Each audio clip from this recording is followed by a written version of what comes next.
Here's the question.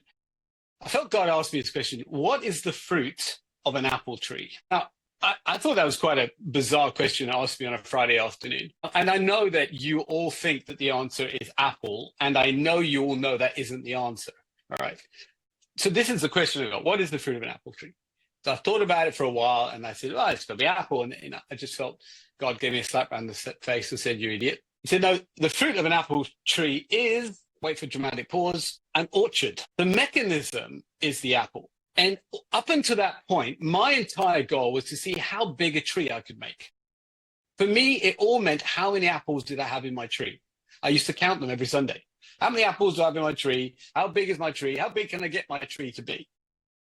And yet I'd completely missed the point that the only reason you have an apple is that it can produce yet another tree. So I thought, okay, well, if this is true, if each one of these people that are represented here are actually supposed to grow here and then leave and then do something else with that, the way I train and the way I teach has to change, because at the moment, my whole language is come here. And yet the whole language is a pivot to go there, right? So it has to move to an equipping, empowering model. And then, of course, I realized in Genesis 1:28, I'm going to use some scripture. The whole thing kicks off with be fruitful and multiply.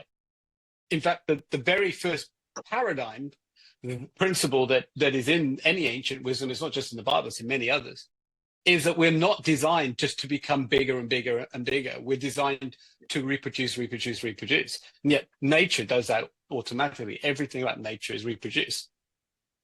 So this got me thinking, how then do I start a church, a charity, a business with the intention of reproducing this thing from the get-go?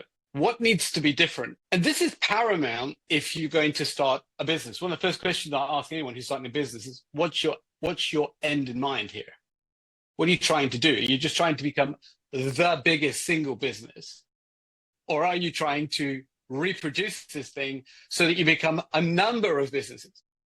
Interesting in church planting, lots of pastors can grow a church from 0 to 100, and then they see attrition happen, right? What I used to teach them is if you started planting 20 out when you got to 80, you'd end up with 1,000 people within a couple of years. Because actually the model must be a reproducing model. And this is fundamental to the principle of scaling a business. Most businesses can't scale because they're set up to grow a single tree. And yet what we have to do is grow up to set up to build an orchard. Just give you a moment there to think about that. So what needs to happen in order to be fully reproducible? Well, right from the very beginning, you have to start to build away from yourself from day one, rather than towards yourself. If you build a business with you as the value proposition, you can never scale it. You become intrinsically the ceiling. That's why a lot of churches fail, a lot of businesses fail, because you are the ceiling of which that happens. But if you, from the beginning, get-go, seek to build a way to reproduce yourself in the teams that you build, essentially you're building multiples right into the DNA of your business. And this was true certainly in Energy Drive, my previous business, that we realized that this thing had to be kept simple. And this is the second key here of multiplying, is that everything in your business has to be stripped down to its absolute simplicity. Innovative systems are more important than innovative products. You want to keep your systems, your products simple. If you get too complicated, you can't reproduce. Why can't churches and charities reproduce often? Because they've made it too complicated. So if you're going to start a business, whatever size it is, try and break it down into its subsequent components and make each one of those components absolutely reproducible. Does that make sense?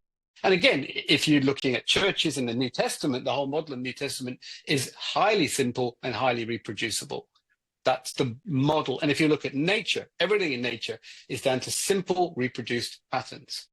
I guess if you're in coaching business, it's all about keep doing the same reps and you get strong, right? So number one paradigm is, are you building a tree or are you building an orchard?